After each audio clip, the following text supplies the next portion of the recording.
कया चक्षुर्मिलितं येन तस्मै श्रीगुरवे नमः। श्रीचैतन्यमनोभीष्टं स्थापितं येन भूतले स्वयं रूपः कदा मह्यं ददाति स्वपदान्तिकम्। वन्देऽहं श्रीगुरो श्रीयुतपदकमलं श्रीगुरून् वैष्णवांश श्रीरूपं साग्रजातं सहगण रघुनाथान्वितं तं सजीवं साद्वैतं सावधूतं परिजनसहितं कृष्ण चैतन्य देवं श्री राधा कृष्ण पादान् सहगण ललिता श्री विशाखान्वितांश। नमा ओं विष्णुपादाय कृष्ण प्रेष्ठाय भूतले श्रीमते भक्ति वेदांत स्वामी इति नामिने। नमस्ते सारस्वती देवे गौरवाणी प्रचारिणे निर्विशेष शून्यवादी पाश्चात्य देशतारिणे। हे कृष्णा करुणा सिंधु दीन बंधु जगत्पते गोपेश गोपिका कांत राधा कांत नमोस्तुते। तप्त कांचन गौरांगी राधे वृंदावनेश्वरी वृषभानुसुते देवी प्रणमामि हरिप्रिये। वाञ्छाकल्पतरुभ्यश्च कृपा सिन्धुभ्य एव च पतितानां पावनेभ्यो वैष्णवेभ्यो नमो नमः। जय श्री कृष्ण चैतन्य प्रभु नित्यानंद श्री अद्वैत गदाधर श्रीवासादि गौर भक्त वृंद। हरे कृष्ण कृष्ण कृष्ण हरे हरे हरे राम राम राम हरे हरे। हरे कृष्ण అందరికి। సో 18 రోజులలో భగవద్గీత అవగాహనము అనేటువంటి ఈ కార్యక్రమానికి ఇస్కాన్ శ్రీ శ్రీ రాధా గోవింద ఆలయము మంగళూరు కర్ణాటక తరపున మీ అందరికీ కూడా ఈరోజు ఈ క్లాస్కి స్వాగతం తెలియజేస్తూ ఉన్నాము।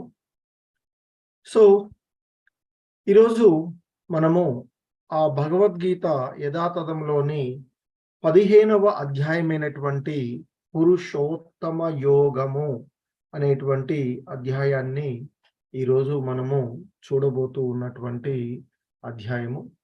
సో గత 14 రోజులుగా రోజుకు ఒక అధ్యాయం చొప్పున భగవద్గీతలో ఉన్నటువంటి 14 అధ్యాయాలను అవగాహన చేసుకోవడానికి ప్రయత్నం చేశాము। సో ఈ క్రమంలో నిన్న 14వ అధ్యాయమైనటువంటి ప్రకృతి త్రిగుణాలు అనేటువంటి అంశాన్ని నిన్నటి అధ్యాయంలో చూడడం జరిగింది। ప్రకృతి త్రిగుణాలు అంటే ఏమిటి, అవి ఏ విధంగా జీవుడిపై పనిచేస్తూ ఉన్నాయి, వాటిని ఏ విధంగా అధిగమించాలి అనేటువంటి అంశాలను ఆ అధ్యాయంలో చూడబడినటువంటిది। సో ఇక ఆ అధ్యాయం చివరిలో భగవంతుడు అర్జున్తో చెప్తాడు, ఓ అర్జున, ఇక అమృతమైనది, నశింపనిది, నిత్యమైనది, చర్మ సుఖానికి సహజ స్థితి అయినటువంటి ఆ నిరాకార బ్రహ్మమునకు కూడా నేనే ఆధారము అంటూ ఆ భగవంతుడు తెలియచేసినటువంటి అంశాల ద్వారా నిన్నటి అధ్యాయాన్ని మనము ముగించుకోవడం జరిగినటువంటిది। సో అప్రకృతి త్రిగుణాలు అనేటువంటి అధ్యాయం। సో ఇక ఈరోజు మనము 15వ అధ్యాయమైనటువంటి పురుషోత్తమ యోగము, సాక్షాత్తు ఆ భగవంతుని పేరు మీదుగా ఉన్నటువంటి పురుషోత్తముడు అంటే ఆ భగవంతుడు। సో ఆ భగవంతుని గురించినటువంటి తెలియచేసేటువంటి ఆ అధ్యాయము ఈరోజు ఇక్కడ మనము చూడబోతూ ఉండేటువంటి ఈ అధ్యాయం। సో ఇక ఈ అధ్యాయంలోని మొదటి శ్లోకము ఇంకా భగవంతుడు కంటిన్యూ చేస్తున్నారు। నిన్నటి అధ్యాయం చివరి శ్లోకంలో ఆయన ఆ నిరాకార బ్రహ్మానికి తానే మూలము అంటే తానే ఆధారము అంటూ ఆ భగవంతుడు చెప్పి ఇంకా అర్జున్తో కంటిన్యూ చేస్తూ ఉన్నటువంటి అంశము। సో ఈ అధ్యాయంలో ఈ విధంగా శ్రీ భగవానువాచ ఊర్ధ్వమూల మదశాకం అశ్వత్థం ప్రాహురవ్యయం ఛందాంసి యస్య పర్ణాని యస్తం వేద సవేదవిత్. సో ఇక్కడ ఆ దేవాది దేవుడైనటువంటి శ్రీకృష్ణ భగవానుడు ఈ విధంగా చెప్తూ ఉన్నాడు అర్జునుడితో. ఓ అర్జున, వేళ్ళు పైముఖంగా కొమ్మలు కింది ముఖంగా వేద మంత్రాలు ఆకులుగా కలిగి నశింపులేని అశ్వత్థ వృక్షము ఉన్నది అని చెప్పబడింది అంటూ చెప్తున్నారు. ఈ వృక్షమును తెలిసినటువంటి వాడు వేదాలను తెలిసిన వాడు అవుతాడు అర్జున అంటూ ఇక్కడ ఆ భగవంతుడు చెప్తూ ఉన్నటువంటి అంశం. అంటే వేళ్ళు పైముఖంగా ఉండి అలాగే కొమ్మలు కింది ముఖంగా అలాగే ఆ వేద మంత్రాలు ఆకులుగా కలిగి ఉన్నటువంటి ఒక నశింపు లేని వృక్షము ఒకటి, అశ్వత్థ వృక్షం ఒకటి ఉన్నది అని చెప్పబడుతుంది అర్జున అంటూ చెప్తూ ఉన్నారు. సో ఈ వృక్షాన్ని గురించి ఎవడైతే తెలుసుకుంటాడో అతడు వేదాలను ఎరిగినటువంటి వాడవుతాడు అర్జున అంటూ చెప్తూ ఉన్నారు. సో ఇక్కడ ముఖ్యంగా ఆ భగవంతుడు భక్తి యోగంను గురించి చర్చించిన తర్వాత ఇక్కడ వేదాలు అంటే జ్ఞానము మాట ఏమిటి అనేటువంటి భావన వస్తూ ఉంటుంది అనేటువంటి ఉద్దేశంతో ఆ భగవంతుడి అధ్యాయంలో కృష్ణ భక్తి భావనలో ఉన్నవాడు అంటే భక్తియుత సేవలో నెలకొన్నటువంటి వాడు అది వరకే వేదాలను ఎరిగి ఉన్నటువంటి వాడు అవుతాడు అంటూ తెలియచేస్తూ ఉన్నటువంటి అంశం. సో ముఖ్యంగా హరే కృష్ణ. సో ఈ భౌతిక జగత్తు యొక్క బంధనము ఏదైతే ఉందో అది అశ్వత్థ వృక్షంతో పోల్చబడింది అని చెప్తూ ఉన్నారు శ్రీల ప్రభుపాదుల వారు. సో ఇక్కడ ఈ శ్లోకానికి భాష్యం చెప్తూ ఆయన చెప్తారు, ఈ భౌతిక జగత్తు యొక్క బంధనము ఏదైతే ఉందో అది ఇక్కడ ఈ శ్లోకంలో చెప్పబడినటువంటి అశ్వత్థ వృక్షము అని చెప్తున్నారు. ఇక కామ్యకర్మలలో నెలకొని అంటే నెలకొనేటువంటి వాడికి ఇక ఆ అశ్వత్థ వృక్షానికి అంతే లేకుండా అది ఉంటుంది అని, ఆ అశ్వత్థ వృక్షంలో ఒక కొమ్మ నుండి మరొక కొమ్మకు అలా మారుతూనే ఉంటాడు. సో కాబట్టి ఈ భౌతిక జగత్ వృక్షానికి అంతమే లేదని, ఈ వృక్షానికి అనురక్తుడైనటువంటి వాడు మోక్షాన్ని పొందే అవకాశమే ఉండదు అని అనేటువంటిది అంశాన్ని ఇక్కడ మనకి శ్రీల ప్రభుపాదుల వారు తెలియచేస్తూ ఉన్నట్టు. సో ఇంకా చెప్తూ ఉన్నారు మనకి ఆ భగవంతుడు చెప్తూ ఉన్నటువంటి అంశం, అదచోర్ధ్వం ప్రసృతాస్తస్య శాఖ గుణ ప్రవృద్ధ విషయ ప్రవాళాః అదచ్చ మూలాన్యనుసంతతాని కర్మానుబంధీని మనుష్యలోకే. సో ఇంకా ఆయన ఇక్కడ మనకి తెలియచేస్తూ ఉన్నటువంటి అంశం, ఈ వృక్షం యొక్క అంటే ఈ వృక్షం యొక్క కొమ్మలు ప్రకృతి యొక్క 3 గుణాల ద్వారా పోషింపబడుతూ కిందికి మరియు పైకి విస్తరించును అని చెప్తున్నారు. దాని యొక్క రెమ్మలు ఇంద్రియ విషయాలు అని, ఇక ఈ వృక్షపు వేర్లు కింది ముఖంగా కూడా వెళుతూ మానవ సమాజంలోని ఆ కామ్య కర్మలకు బంధించబడి ఉంటాయి అర్జున అంటూ చెప్తూ ఉన్నారు. అంటే ఇక్కడ ఈ శ్లోకంలో ఈ 2వ శ్లోకంలో ఈ అశ్వత్థ వృక్షం యొక్క వివరణ మరింత ఇక్కడ ఇవ్వబడినది అనేటువంటి అంశాన్ని ఇక్కడ మనం చూడదగినటువంటి, దాని యొక్క ఈ అశ్వత్థ వృక్షం యొక్క కొమ్మలు అన్ని దిక్కులకు వ్యాపించి ఉన్నాయని, సో ఇక దాని కింది భాగములలో ఆ అశ్వత్థ వృక్షం యొక్క కింది భాగంలో నానా రకాలైనటువంటి జీవరూపాలు అంటే ఇక్కడ ముఖ్యంగా మానవులు, పశువులు, గుర్రాలు, ఆవులు, కుక్కలు, పిల్లులు వంటివి ఇవన్నీ కూడా ఉన్నాయి అనేటువంటి అంశాన్ని శ్రీల ప్రభుపాదుల వారు చెప్తూ ఉన్నటువంటి.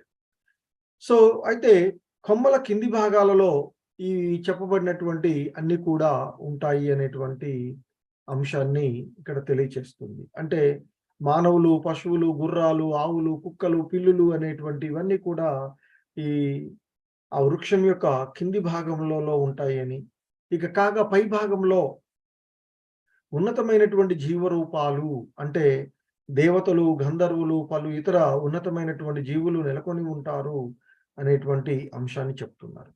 చెట్టు ఏ విధంగా అయితే నీళ్ళ చేత పోషింపబడుతూ ఉంటుందో, అలాగే ఈ అశ్వత్థ వృక్షము కూడా ఈ ప్రకృతి త్రిగుణాల చేత పోషింపబడుతూ ఉంది అని చెప్తున్నారు. సో, అలాగే ఈ చెట్టు యొక్క రెమ్మలు ఇంద్రియ విషయాలుగా భావించబడుతూ ఉన్నాయి అని చెప్తూ, వివిధ ప్రకృతి గుణాల ద్వారా వృద్ధి ద్వారా మనము వివిధ ఇంద్రియాలను వృద్ధి చేసుకుంటాము అనేటువంటి అంశాన్ని ఇక్కడ తెలియచేస్తూ ఉన్నటువంటిది. సో, ఇంకా చెప్తూ ఉన్నారు.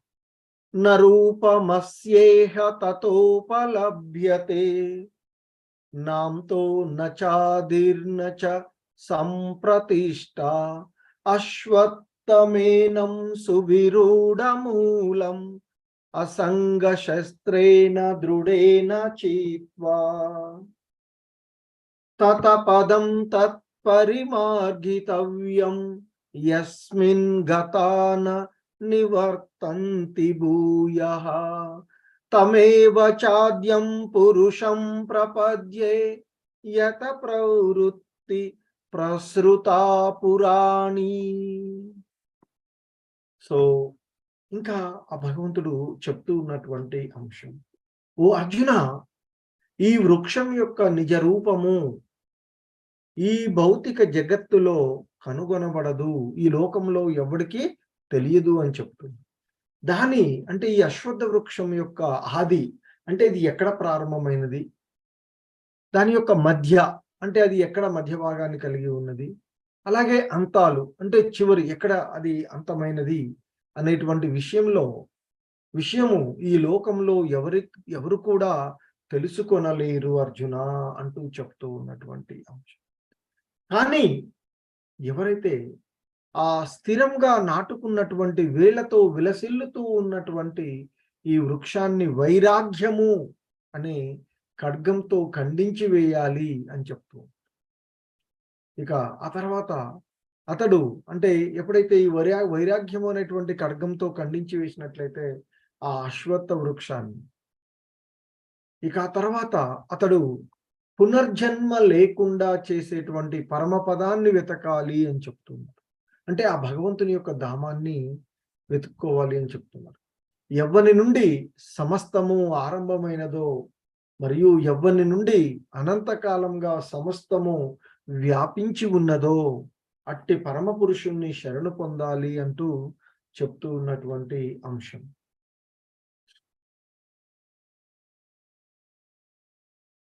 సో, ఇంకా చెప్తూ ఉన్నాడు ఆ భగవంతుడు, నిర్మాణ మోహాజిత సంగదోష అధ్యాత్మ నిత్య వినివృత్త కామాః ద్వంద్వైర్విముక్త సుఖ దుఃఖ సంజ్ఞై గచ్చంత్యమూఢ పదమవ్యయం తత్. సో, ఇంకా చెప్తూ ఉన్నారు, ఓ అర్జున, మిథ్యా అహంకారము అంటే ఆ మిథ్యా గొప్పతనం, మోహము, అనురాగ దోషాన్ని జయించి నిత్యమైనటువంటి దాన్ని అర్థం చేసుకున్నటువంటి వాడు కోరికలన్నింటినీ విడిచిపెట్టి సుఖ దుఃఖాది ద్వంద్వాలకు అతీతులై ఆ పరమ పురుషునికి శరణజొచ్చేవారు శాశ్వతమైన ఆ బ్రహ్మ పదాన్ని పొందుతారు అర్జున అంటూ చెప్తూ ఉన్నారు. సో, అంటే ఇక్కడ చెప్తున్నారు, ఎవడైతే మిథ్యా గొప్పతనాన్ని, మోహాన్ని, అనురాగ దోషాన్ని జయించి నిత్యమైనటువంటి దానిని అర్థం చేసుకుని కోరికలన్నింటినీ విడిచిపెట్టి సుఖ దుఃఖాది ద్వంద్వాలకు అతీతులై ఆ సుఖాలెమ్మటి కానీ దుఃఖాలెమ్మటి కానీ ప్రాకులాడకుండా ఉండేటువంటి, అంటే కోరికలన్నిటినీ విడిచిపెట్టి సుఖ దుఃఖాది ద్వంద్వాలకు అతీతులై ఆ పరమ పురుషుణ్ణి శరణజొచ్చేవారు శాశ్వతమైన ఆ బ్రహ్మ పదాన్ని పొందుతారు అని చెప్తూ ఉన్నారు ఇక్కడ.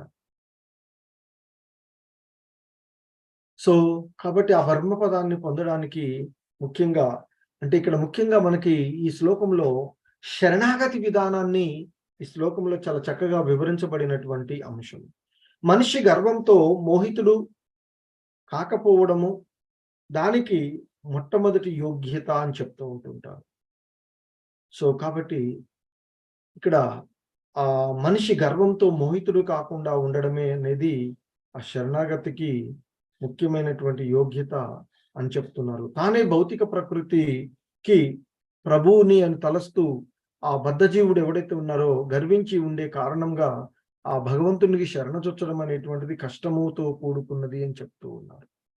సో కాబట్టి మిథ్యా గొప్పతనము, ఆ మోహము, అనురాగ దోషాన్ని జయించి నిత్యమైనటువంటి దాన్ని అర్థం చేసుకున్నట్లయితే కోరికలన్నింటినీ విడిచిపెట్టి ఆ సుఖ దుఃఖాది ద్వంద్వాలకు అతీతులైనప్పుడు ఆ పరమ పురుషునికి శరణుజొచ్చేవారు అవుతారు అనేటువంటి విషయాన్ని ఇక్కడ తెలియచేస్తూ ఉన్నారు. సో ఇంకా చెప్తూ ఉన్నారు, న తద్భాసయతే సూర్యో న శశాంకో న పావకః యద్గత్వా న నివర్తంతే తద్ధామ పరమం మమ. సో ఇక్కడ చెప్తున్నారు, ఓ అర్జున, మరి అటువంటి నా దివ్యధామము సూర్యుడు లేదా చంద్రుడు లేదా అగ్ని లేదా విద్యుత్ ద్వారా ప్రకాశింపబడదు. దానిని చేరుకున్న వారు ఈ భౌతిక ప్రపంచానికి తిరిగి రారు అంటూ ఆ భగవంతుని యొక్క దివ్యధామాన్ని గురించి ఇక్కడ తెలియచేస్తూ ఉన్నటువంటి. సో ఆ భగవంతుని యొక్క దివ్యధామానికి సూర్యుడు లేదా చంద్రుడు లేదా అగ్ని లేదా విద్యుత్ యొక్క అవసరం కూడా ఏమీ లేదు అని చెప్తున్నారు. సో ఇక అవసరం లేకుండా ఆ గోలోకం అది స్వయం ప్రకాశమానంగా ఉంటుంది అని చెప్తున్నారు. ఆ భగవంతుడి యొక్క దివ్యధామము సూర్యుడు గాని, చంద్రుడు గాని, అగ్ని గాని, విద్యుత్ గాని అవసరం లేకుండా స్వయం ప్రకాశమానంగా వెలుగు విరజిల్లుతూ ఉండేటువంటిది అని చెప్తున్నారు. దాన్ని చేరుకున్నటువంటి వారు తిరిగి మళ్ళీ ఈ భౌతిక ప్రపంచానికి రారు అని చెప్తున్నారు. ఇక్కడ ముఖ్యంగా ఆ కృష్ణలోకము అంటే గోలోక బృందావనము ఇంకా తెలియబడేటువంటి ఆధ్యాత్మిక జగత్తు అంటే ఆ శ్రీకృష్ణుని భగవానుని యొక్క ధామము ఇక్కడ వర్ణించబడింది అని చెప్తూ ఉన్నారు. సో ఆధ్యాత్మిక ఆకాశంలో సూర్యకాంతి, చంద్రకాంతి లేదా అగ్ని లేదా విద్యుత్ అవసరమే లేదు అని చెప్తున్నారు. ఎందుకంటే అక్కడ ఆ లోకాలన్నీ కూడా స్వయం ప్రకాశమానాలుగా ఉంటాయి అనేటువంటి విషయాన్ని శ్రీల ప్రభుపాదుల వారు మనకి తెలియచేస్తూ ఉన్నటువంటి అంశం. మమైవాంశో జీవలోకే జీవభూత సనాతనః మనషష్టానింద్రియాని ప్రకృతి స్థాని కర్షతి. సో ఇంకా చెప్తూ ఉన్నారు, ఓ అర్జున, ఈ భౌతిక ప్రపంచంలో జీవులు అన్నీ కూడా నా శాశ్వతమైనటువంటి అంశాలు అని చెప్తూ ఉన్నారు. సో ఈ బద్ధ జగత్తులో ఉండేటువంటి జీవులన్నీ కూడా భగవంతుని యొక్క శాశ్వతమైనటువంటి అంశాలు అనేటువంటి విషయాన్ని తెలియజేస్తూ ఉన్నారు. కానీ బద్ధ జీవితం కారణంగా వారు అంటే ఈ దేహాన్ని ధరించినటువంటి వారు మనసును కలిగి ఉన్నటువంటి 6 ఇంద్రియాలతో సంఘర్షణ పడుతూ ఉన్నారు అర్జున అంటూ చెప్తున్నారు. సో ఇంకా చెప్తున్నారు, శరీరం యదవాప్నోతి యచ్చాప్యుత్క్రామతీశ్వరః గృహీత్వైతాని సంయాతి వాయుర్గంధాని వాశయాత్. సో ఇంకా చెప్తూ ఉన్నారు, వాయువు వాసనను ఒక చోటి నుండి మరొక చోటికి తీసుకొని పోయినట్లుగా జీవుడు తన యొక్క విభిన్న భావనలను ఒక శరీరం నుండి వేరొక శరీరానికి తీసుకొని వెళ్తాడు. ఆ విధంగా తిరిగి వేరొక శరీరాన్ని తీసుకొని ఆ పాతదాన్ని విడిచిపెడతాడు అనేటువంటి అంశాన్ని ఇక్కడ మనకి తెలియచేస్తూ ఉన్నటువంటి అంశం. సో ఆయన అంటున్నారు, శరీరం యదవాప్నోతి యచ్చావ్యుత్క్రామతీశ్వరః గృహీత్వైతాని సంయాతి వాయుర్గంధాని వాశయాత్. సో ఇంకా చెప్తూ ఉన్నారు, ఓ అర్జున, వాయువు వాసనను ఒక చోటి నుండి మరొక చోటికి మోసుకొని పోయినట్లుగా జీవుడు తన విభిన్న భావనలను ఒక శరీరము నుండి వేరొక శరీరానికి తీసుకుని వెళతాడు. అంటే మనం ఆచరించినటువంటి కర్మలను అనుసరించి ఆ జీవుడికి దేహం లభిస్తూ ఉంటుంది. అంత్యకాలంలో ఉన్నటువంటి భావనలను అనుసరించి వారు అంతకుముందు చేసినటువంటి ఆ పుణ్య కర్మల ప్రకారంగా, అంటే ఆ భక్తి భావనలలో ఉన్నటువంటి దాని ప్రకారంగా సో ఇక ఒక శరీరం నుండి వేరొక శరీరానికి వెళ్తాడు అని చెప్తున్నారు. ఆ విధంగా తిరిగి వేరొక శరీరాన్ని తీసుకొని ఆ పాతదాన్ని విడిచిపెడతాడు అనేటువంటి అంశాన్ని తెలియచేస్తూ ఉన్నారు. సో ఇంకా చెప్తూ ఉన్నటువంటి అంశం, క్షోత్రం చక్షు స్పర్శనం చ రసనం గ్రాణమేవ చ అధిష్టాయ మనచ్ఛాయం విషయాను ఉపసేవతే. సో ఇంకా చెప్తూ ఉన్నారు ఆయన, ఓ అర్జున, ఈ జీవుడు అంటే ఈ విధంగా జీవుడు వేరొక దేహాన్ని గ్రహించి దానికి తగిన చెవులు, కన్నులు, ముక్కు, నాలుక మరియు చర్మం అనేది ఆ మనసుతో కూడి ఉండేటువంటి 6 ఇంద్రియాలను పొందుతూ ఉంది అని చెప్తున్నారు. సో ఆ విధంగా అతడు ఆ దేహమునకు సంబంధించినటువంటి ఇంద్రియార్థాలను అనుభవించును అని చెప్తున్నారు. సో ఇక్కడ మనము అక్కడ ఎదురుగా కనిపిస్తూ ఉన్నటువంటి ఫిగర్ లో చూసినట్లయితే ఇక్కడ ఆ జీవికి అంటే ఈ పంది ఏదైతే ఉందో దానికి అక్కడ అది ఆ ప్రదేశము అంతా కూడా ఎంతో స్వర్గంలాగా కనిపిస్తూ ఉంటుంది. ఎందుకంటే ఆ విధమైనటువంటి ఆ భావాలకు అనుకూలమైనది గత జన్మలలో వారు ఏదైతే చేసుకున్నారో దానికి అనుకూలమైనటువంటి ఆ ప్రభావాలు ఉంటాయి కనుక, సో కాబట్టి ఆ భావనలకు అనుకూలంగా చెవులు, కన్నులు, ముక్కు, నాలుక, చర్మము, మనస్సు అనేటువంటి వాటిని కలిగి ఉంటారు అని చెప్తూ ఉన్నారు. ఇక 6 ఇంద్రియాలను పొందుతారు అని చెప్తున్నారు. ఆ విధంగా అతడు దేహమునకు సంబంధించిన ఇంద్రియార్థములను అనుభవిస్తూ ఉంటాడు. ఆ కొత్త దేహానికి సంబంధించినటువంటి ఇంద్రియార్థాలను అనుభవిస్తూ ఉంటాడు అని చెప్తూ, సో ఇంకా చెప్తూ ఉన్నారు, ఉత్క్రామంతం స్థితం వాపి భుంజానం వా గుణాన్వితం విమూఢానాను పశ్యంతి జ్ఞానచక్షుషః. సో ఇంకా చెప్తూ ఉన్నారు, ఓ అర్జున, ఇక్కడ చెప్తున్నారు ఆయన, జీవుడు తన శరీరాన్ని ఏ విధంగా విడిచిపెడతాడో లేదా ప్రకృతి 3 గుణాల ప్రభావంతో ఎలాంటి శరీరాన్ని అతడు అనుభవిస్తూ ఉన్నాడో మూర్ఖులు తెలుసుకోలేరు అర్జున అంటూ చెప్తూ, కానీ జ్ఞానంలో శిక్షణ పొందిన కళ్ళను కలిగి ఉన్నటువంటి వాడు ఇవన్నీ కూడా ఖచ్చితంగా చూడగలుగుతాడు అనేటువంటి విషయాన్ని ఇక్కడ భగవంతుడు తెలియచేస్తుంది. సో ఎందుకంటే జీవుడు తన యొక్క శరీరాన్ని ఏ విధంగా విడిచిపెడతాడో, ప్రకృతి గుణాలు అంటే ప్రకృతి యొక్క 3 గుణాల ప్రభావంతో ఎలాంటి శరీరాన్ని అతడు అనుభవిస్తూ ఉన్నాడో మూర్ఖులు తెలుసుకోలేరు అని చెప్తున్నాను. కానీ జ్ఞానంలో శిక్షణ పొందినటువంటి కళ్ళు కలిగినటువంటి వాడు ఇవన్నీ కూడా చూడగలుగుతాడు అనేటువంటి అంశాన్ని ఇక్కడ తెలియచేస్తూ ఉన్నటువంటి, యతంతో యోగినచ్చైనం పశ్యంత్యాత్మన్యవస్థితం యతంతోప్యకృతాత్మానో నైనం పశ్యంత్యచేతసః.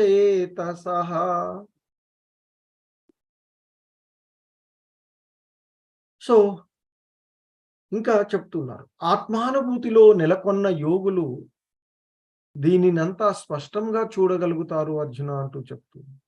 కానీ మనస్సు అభివృద్ధి చెందని వారు మరియు ఆత్మానుభూతిలో నెలకొననటువంటి వారు వారు ఎంత ప్రయత్నించినా కూడా ఏమి జరుగుతుందో తెలుసుకోలేరు, ఏం జరుగుతుందో చూడలేరు అంటూ చెప్తూ ఉన్నటువంటి అంశం. ఇంకా చెప్తూ ఉన్నారు. యదాదిత్య గతం తేజో జగద్భాసయతే అఖిలం యచ్చంద్రమసి యచ్చాగ్నౌ తత్తేజో విద్ధి మామకం.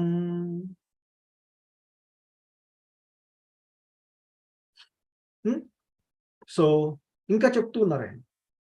ఈ మొత్తం ప్రపంచంలోని చీకటిని చెదరగొట్టేటువంటి ఆ సూర్యుని యొక్క తేజస్సు ఆ భగవంతుడి నుండే వస్తుంది అని చెప్తున్నారు. యదాదిత్య గతం తేజో జగద్భాసయతే కిలం యచ్చంద్రమసి యచ్చాగ్నౌ తత్తేజో విద్ధి మామకం. ఈ మొత్తం ప్రపంచంలోని చీకటిని చెదరగొట్టేటువంటి ఆ సూర్యుని యొక్క తేజస్సు నా నుండే వస్తుంది అర్జున అంటూ చెప్తూ ఉన్నారు. చంద్రుని యొక్క వైభవము మరి అగ్ని తేజస్సు కూడా నా నుండే కలుగుతూ ఉన్నాయి అని తెలుసుకో అర్జున అంటూ చెప్తూ ఉన్నాడు ఆ భగవంతుడు. అంటే ఇక్కడ ముఖ్యంగా మనం ఏ విధంగా అన్ని జరుగుతూ ఉన్నాయో ఆ బుద్ధిహీనుడు అర్థం చేసుకోలేడు. కానీ భగవంతుడు ఇక్కడ వివరించిన దానిని అర్థం చేసుకోవడం ద్వారా మనిషి జ్ఞానంలో స్థితుడు కావడము మొదలు పెడతాడు అంటూ చెప్తూ ఉన్నారు శ్రీల ప్రభుపాదుల వారు. ప్రతి ఒక్కడు సూర్యుని, చంద్రుని, అగ్నిని, విద్యుత్తును చూస్తాడు. అయితే సూర్యకాంతి, చంద్రకాంతి, విద్యుత్ కాంతి లేదా అగ్ని తేజస్సు భగవంతుని నుండే వస్తూ ఉన్నాయని మనిషి అర్థం చేసుకోవాలి అని చెప్తున్నారు. మరి అటువంటి జీవిత భావనలో అంటే కృష్ణ భక్తి భావన ఆరంభంతో బద్ధ జీవుని ఈ భౌతిక జగత్తులో ఎంతో పురోగంప చేస్తూ ఉంది అని చెప్తున్నాను. జీవులు ముఖ్యంగా భగవంతుని యొక్క అంశలు. వారు ఏ విధంగా భగవద్ధామానికి తిరిగి రాగలడో భగవంతుడు ఇక్కడ సూచన చేస్తూ ఉన్నారు అనేటువంటి అంశాన్ని ఇక్కడ మనము అర్థం చేసుకోవలసినటువంటిది. సో కాబట్టి ఈ మొత్తం ప్రపంచంలోని చీకటిని చెదరగొట్టేటువంటి సూర్యుడి యొక్క తేజస్సు, చంద్రుడి యొక్క వైభవము మరియు అగ్ని తేజస్సు అన్ని కూడా భగవంతుడి నుండే కలుగుతూ ఉన్నాయి అనేటువంటి విషయాన్ని ఆయన ఇక్కడ తెలియచేస్తూ ఉన్నటువంటిది. సో ఇంకా చెప్తూ ఉన్నటువంటి అంశము గామా విస్య చ భూతాని ధారయామ్యహమోజసా పుష్ణామి షౌషధీ సర్వాః సోమో భూత్వా రసాత్మకః. ఇంకా చెప్తూ ఉన్నారు ఆ భగవంతుడు, ఓ అర్జున, నేను ప్రతి గ్రహంలోనికి ప్రవేశిస్తాను అని చెప్తూ నా శక్తి ద్వారా అవి కక్షలో నిలిచి ఉంటాయి. నేను చంద్రుడిని అయి అన్ని ఔషధాలకు జీవన రసాన్ని సమకూరుస్తాను అంటూ చెప్తుంది అంశం ఇక్కడ. సో కాబట్టి ఆ భగవంతుడు ప్రతి దగ్గరికి కూడా సూక్ష్మాతి సూక్ష్మంగా మొత్తాన్ని కూడా ఆయన ఆక్యుపై చేయగలిగేటువంటి వాడు. అంటే భగవంతుని యొక్క శక్తి చేత సకల గ్రహాలు గాలిలో తేలుతున్నాయి అనేటువంటిది ఇక్కడ అర్థం చేసుకోవాల్సినటువంటి విషయం. సో ఆయన అంటున్నాడు, నా యొక్క శక్తి ద్వారానే ఇవి కక్షలో నిలిచి ఉన్నాయి అర్జున అంటూ చెప్తూ ఉన్నారు. నేను చంద్రుడిని అయి అన్ని ఔషధాలకు, ఇక్కడ ఈ ఔషధాలు రసాలు ఉన్నాయి కదా మొక్కల్లో ఏర్పడే, ఆ రసాలకు చంద్రుడి యొక్క కాంతి, ఆ చంద్రుడి యొక్క వైభవమే కారణము అని చెప్తూ ఉన్నారు.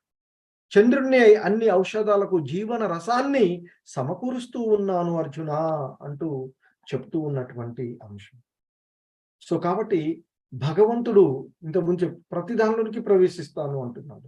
సో కాబట్టి ప్రతి అణువులోనికి, ప్రతి గ్రహంలోనికి, ప్రతి జీవుల్లోనికి ప్రవేశిస్తాడు. సో అది బ్రహ్మ సంహితలో కూడా చర్చించబడినది అని చెప్తున్నారు.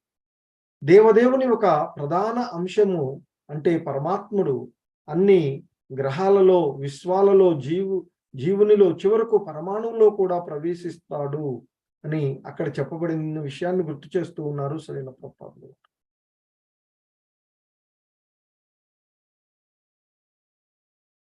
ఇంకా చెప్తూ ఉన్నారు, అహం వైశ్వానరో భూత్వా ప్రాణినాం దేహమాశ్రితః ప్రాణాపాన సమాయుక్తః పచామ్యన్నం చతుర్విధం. సో ఇంకా చెప్తూ ఉన్నారు, ఓ అర్జున, నేను అన్ని జీవుల యొక్క శరీరాలలో జీర్ణక్రియ యొక్క జఠరాగ్నిని అని చెప్తూ ఉన్నారు. అంటే జీవులన్నింటిలో ఉండేటువంటి ఆ జీర్ణక్రియకు అవసరమైనటువంటి జఠరాగ్ని అని చెప్తూ ఉన్నారు. ప్రాణ అపాన వాయువులతో కలిసి, అంటే ఉచ్ఛ్వాస నిశ్వాసలలో ఉండేటువంటి ఆ వాయువులతో కలిసి నేను 4 రకాల ఆహార పదార్థాలను జీర్ణింపచేస్తాను అని చెప్తున్నాను. సో ఇక్కడ 4 రకాలైనటువంటి ఆహార పదార్థాలు, 1 నమిలేవి, 2 చీకేవి, 3 తాగేవి, 4వది ఈ నాకేవి, నాకడం ద్వారా తీసుకునేటువంటివి. సో కాబట్టి ఈ విధంగా ఈ తీసుకోబడేటువంటి ఆహారాలన్నీ కూడా అరిగించేటువంటి ఆ జీర్ణ శక్తి ఆ భగవంతుని యొక్క ప్రాతినిధ్యంగా చెప్తూ ఉన్నాడు. సో ముఖ్యంగా ఇక్కడ మనం అర్థం చేసుకోవాల్సినటువంటిది, కడుపులోనికి పంపించినప్పుడు సమస్త ఆహారాన్ని అరిగించడానికి దానిలో అగ్ని ఉన్నది అని ఆయుర్వేద శాస్త్రము నుండి మనకు తెలుస్తూ ఉన్నది అనేటువంటి అంశాన్ని చెప్తున్నారు. అక్కడ అగ్ని మండినప్పుడు ఆకలి పుడుతుంది అని, అగ్ని మండకపోయినట్లయితే ఆకలి పుట్టదు అనేటువంటి విషయాన్ని చెప్తున్నారు. ఒక్కొక్కప్పుడు అగ్ని చక్కగా లేనప్పుడు చికిత్స అవసరమవుతుంది అని చెప్తున్నారు. సో ఏది ఏమైనా ఈ అగ్ని భగవంతుని యొక్క ప్రాతినిధ్యంగా చెప్పబడుతూ ఉన్నటువంటి అంశం. సో ఆ విధంగా ఆ జఠరాగ్ని ఆ ప్రాణ అపాన వాయువులతో కలిసి 4 రకాలైనటువంటి ఆహార పదార్థాలను జీర్ణింప చేస్తుంది అని చెప్తూ, సో ఇంకా చెప్తూ ఉన్నటువంటి అంశము ఇక్కడ చెప్తూ ఉన్నారు, సర్వస్య చాహం హృది సన్నివిష్టో మత్త స్మృతిర్జ్ఞానమపోహనం చ వేదైచ సర్వైరహమేవ వేద్యో వేదాంత కృదు వేద విదేవ చాహం. సో ఇంకా ఆ భగవంతుడు ఇక్కడ చెప్తూ ఉన్నటువంటి అంశం, ఓ అర్జున, నేను ప్రతి ఒక్కరి హృదయంలో ఆసీనుడినై ఉన్నాను. ఆ పరమాత్మ రూపంలో ప్రతి జీవుల యొక్క హృదయంలో ఆత్మతో పాటు ఆ పరమాత్ముడు కూడా ఆసీనుడై ఉంటాడు అని చెప్తూ ఉన్నారు. సో ఆ విధంగా నేను ప్రతి ఒక్కరి హృదయంలో ఆసీనుడినైనా ఉన్నాను అర్జున అంటూ చెప్తున్నారు. ఇంకా చెప్తున్నారు, నా నుండి అంటే ఆ భగవంతుడి నుండే జ్ఞాపక శక్తి, జ్ఞానము, మరుపు కలుగుతాయి అనేటువంటి అంశాన్ని చెప్తూ ఉన్నారు. ఇక వేదాల అన్ని వేదాల ద్వారా నేను తెలిసి ఉండాల్సినటువంటి వాడిని, నిజానికి నేను వేదాల యొక్క కర్తను మరియు వేదాలను తెలుసుకున్నటువంటి వాడను అంటూ ఆ భగవంతుని గురించినటువంటి అంశాలను ఆయనే ఇక్కడ తెలియచేస్తూ ఉన్నటువంటి, ఆ భగవానుడు పరమాత్ముని రూపంలో ప్రతి ఒక్కరి హృదయంలో నెలకొని ఉంటాడు అనేటువంటి అంశాన్ని ఇక్కడ చెప్తూ ఉన్నారు. ఆయన నుండే సమస్త కలాపాలు ఆరంభమవుతాయి అని చెప్తూ ఉన్నారు. మరి జీవుడు తన యొక్క పాత జీవితానికి సంబంధించినటువంటి ప్రతిదీ కూడా మరిచిపోతాడు, కానీ సమస్త కర్మలు సాక్షీభూతమైనటువంటి ఆ భగవానుని అనుసరించి, ఆ భగవానుడి యొక్క నిర్దేశాలను అనుసరించి ఇక ఆ క్రమంలో పని చేయాలి అనేటువంటి విషయాన్ని చెప్తూ ఉన్నాను. సో సాధారణంగా జీవులు తమ యొక్క గత కర్మలు అనుసరించే పనులు మొదలు పెడతారు అని చెప్తూ ఉన్నారు. సో మరి అటువంటి ఇక్కడ ఆ అవసరమైనటువంటి జ్ఞానము ఈ భగవంతుడి నుండే ఇవ్వబడుతుంది అని చెప్తున్నారు. ఇక ఆ జ్ఞాపక శక్తి ఇవ్వబడుతుంది అని, పాత జన్మను గురించినటువంటి విషయాలు అతడు మర్చిపోతాడు అనేటువంటి విషయాన్ని ఇక్కడ తెలియచేస్తుంది. సో ఈ విధంగా ఆ భగవంతుని ఆ సర్వవ్యాపకమై ఉన్నటువంటి ఆ భగవంతుణ్ణి మనము ఆ ప్రతి ఒక్కరు హృదయంలో సర్వవ్యాపకంగా ఉన్నటువంటి ఆ భగవంతుడు ప్రతి ఒక్కరు హృదయంలో కూడా స్థానికంగా ఉన్నాడు అనేటువంటి అంశాన్ని ఇక్కడ మనము అర్థం చేసుకోవలసినటువంటి అంశం. ద్వావిమౌ పురుషౌ లోకే క్షరక్షాక్షర ఏవ చ క్షర సర్వాణి భూతాని కూటస్థోక్షర ఉచ్యతే. ఇంకా చెప్తూ ఉన్నారు, ఓ అర్జున, క్షరుడు అక్షరుడు అనే 2 తరగతులు జీవులు ఉన్నారు. ఈ జీవులందరూ కూడా 2 రకాలుగా విభజించవచ్చు అని చెప్తున్నారు. క్షరుడు అంటే నశించిపోయేటువంటి వాడు, అక్షరుడు అంటే నశింపు లేనటువంటి వాళ్ళు అనే 2 తరగతులుగా జీవులు ఉన్నారు అనేటువంటి అంశాన్ని తెలియజేస్తున్నారు. ఈ భౌతిక ప్రపంచంలో ఉండేటువంటి ప్రతి జీవుడు కూడా క్షరుడు కాగా, ఆధ్యాత్మిక ప్రపంచంలో ఉన్నటువంటి ప్రతి జీవుడు అక్షరుడు అని పిలువబడతారు అని చెప్తారు. అంటే బద్ధజీవులు, ముక్త జీవులు. బద్ధజీవులు క్షరులు అంటే నశించిపోయేటువంటి వాళ్ళు. ముక్త జీవులు ఇక ఆ భౌతిక ప్రపంచానికి అతీతంగా భగవంతుని యొక్క దివ్యధామంలో, ఆధ్యాత్మిక ప్రపంచంలో అక్కడికి చేరుకున్నటువంటి ప్రతి జీవుడు కూడా అక్షరుడుగానే పిలువబడతారు అని చెప్తూ.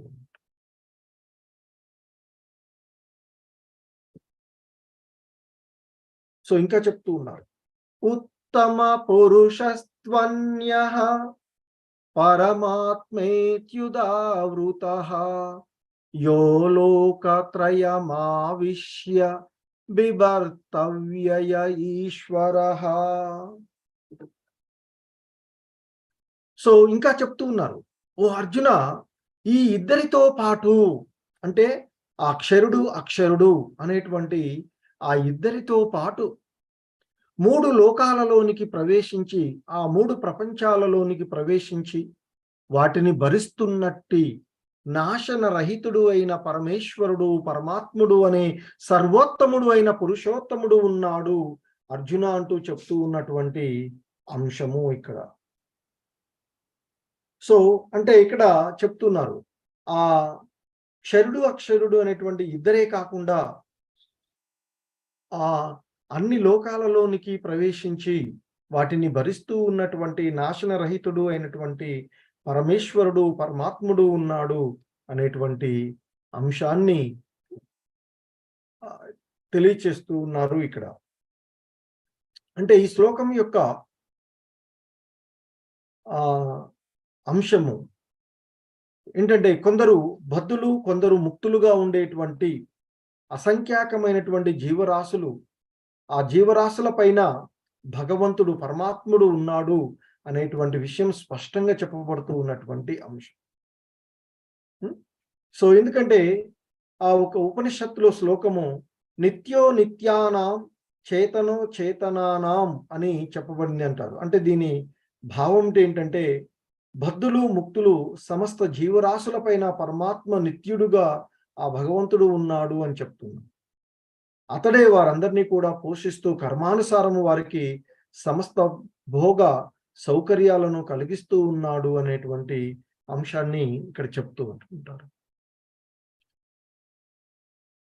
సో ఇంకా చెప్తున్నారు, యస్మాత్ క్షరమతీతోహం అక్షరాదపి చోత్తమః అతోస్మి లోకే వేదే చ ప్రతిత పురుషోత్తమః. సో ఇంకా చెప్తూ ఉన్నారు ఆ భగవంతుడు, క్షరుడు అక్షరుడు అనేటువంటి ఈ ఇద్దరికి అతీతంగా దివ్యమైనటువంటి వాడను మరియు ఉత్తముడను అయిన కారణంగా.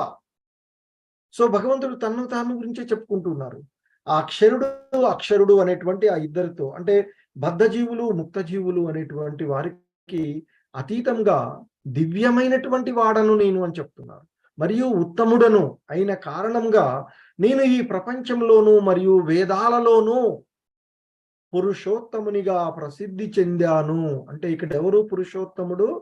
ఆ దేవాది దేవుడైనటువంటి కృష్ణ భగవానుడు. సో అందుకే అంటున్నారు, నేను ప్రపంచంలో మరియు వేదాలలో పురుషోత్తమునిగా ప్రసిద్ధి చెందాను అర్జున అంటూ చెప్తూ ఉన్నటువంటి అంశం. సో ముఖ్యంగా ఆ దేవాది దేవుడైనటువంటి శ్రీకృష్ణుడిని బద్ధజీవుడే కానీ ముక్తజీవుడే కానీ ఎవడు కూడా అతిశయించలేడు అనేటువంటి అంశం ఇక్కడ తెలుసుకోవాల్సింది. అందుకే అతడు ఆ పురుషులందరిలోనూ సర్వశ్రేష్ఠుడు. జీవులు భగవంతుని యొక్క వ్యక్తిగతులని ఇప్పుడు ఇక్కడ స్పష్టంగా తెలియచేయబడినటువంటి అంశము. అయినా ఇక్కడ మనకి వాటికి మధ్య ఉండేటువంటి భేదం ఏమిటంటే, బద్ధావస్థలో గాని ముక్తావస్థలో గాని జీవులు ఆ పరిమాణాల్లో భగవంతుని అచింత్యమైనటువంటి శక్తులను అధిగమించలేరు అని చెప్తున్నారు. ఏ స్థితిలో గాని అది బద్ధ జీవమైనా ముక్త జీవమైనా ఆ భగవంతుని యొక్క శక్తులను వారు అధిగమించలేరు అనేటువంటి విషయాన్ని తెలియజేస్తుంది. సో ఇంకా చెప్తున్నారు, యో మామేవమసమ్మూఢో జానాతి పురుషోత్తమం స సర్వవిద్భజతి మాం సర్వభావేన భారత. సో ఇంకా భగవంతుడు చెప్తూ ఉన్నాడు, ఓ అర్జున, సందేహం లేకుండా అంటే ఎటువంటి సంశయాలు లేకుండా నన్ను పురుషోత్తమునిగా తెలుసుకున్నటువంటి వాడు, సమస్తము ఎరిగినటువంటి వాడు, సమస్తము తెలిసిన వాడు అర్జున అంటూ చెప్తుంది. ఓ భరతవంశీయుడా, అందువల్ల అతను నా యొక్క పూర్తి భక్తి సేవలో నెలకొని ఉంటాడు అంటూ ఆ భగవంతుని యొక్క సేవలో నెలకొనేటువంటి వారి గురించి చెప్తున్నారు. ఎవరు చేరుకుంటారంటే ఆ పూర్ణ పురుషోత్తముని గురించి తెలుసుకున్నటువంటి వాడు, సమస్తము తెలిసినటువంటి వాడు అని చెప్తున్నారు. మరి అటువంటి వాడు ఆ భగవంతుని యొక్క ఆ కృష్ణ భక్తి భావనలో పూర్తిగా నెలకొని ఉంటాడు అనేటువంటి అంశాన్ని ఇక్కడ తెలియచేస్తుంది. సో చెప్పి ఇక ఈ అధ్యాయం చివరి శ్లోకం ఈ విధంగా ముగింపబడుతుంది. ఇతి గుహ్యతమం శాస్త్రం ఇదముక్తం మయా నగా ఏతద్ బుద్ధ్వా బుద్ధిమాన్ స్యాత్ కృతకృత్యచ్చ భారత. సో ఇక్కడ ఈ అధ్యాయం చివరి శ్లోకం ఈ విధంగా చెప్పబడుతూ ఉంది. ఓ అనగా అంటే ఓ పాపరహితుడా, వేద శాస్త్రాలలోని ఈ అత్యంత రహస్యమైనటువంటి భాగం, అంటే ఈ చాలా రహస్యమైనటువంటి భాగము ఇప్పుడు నా ద్వారా నీకు వెల్లడైందయ్యా. ఓ అర్జున, దీనిని అర్థం చేసుకున్నటువంటి వాడు ఎవడైనా సరే బుద్ధిమంతుడవుతాడు. మరియు అటువంటి బుద్ధిమంతుల యొక్క ప్రయత్నాలు పరిపూర్ణతను సాధించగలుగుతాయి అర్జున అంటూ చెప్తూ ఉన్నటువంటి అంశము.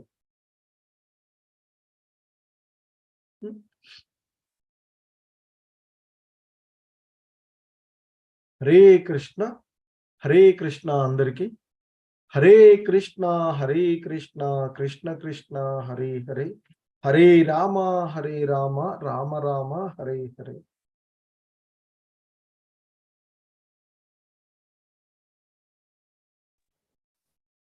హరే కృష్ణ. ఆనంద్ ప్రభు అన్మ్యూట్ చేసుకోండి.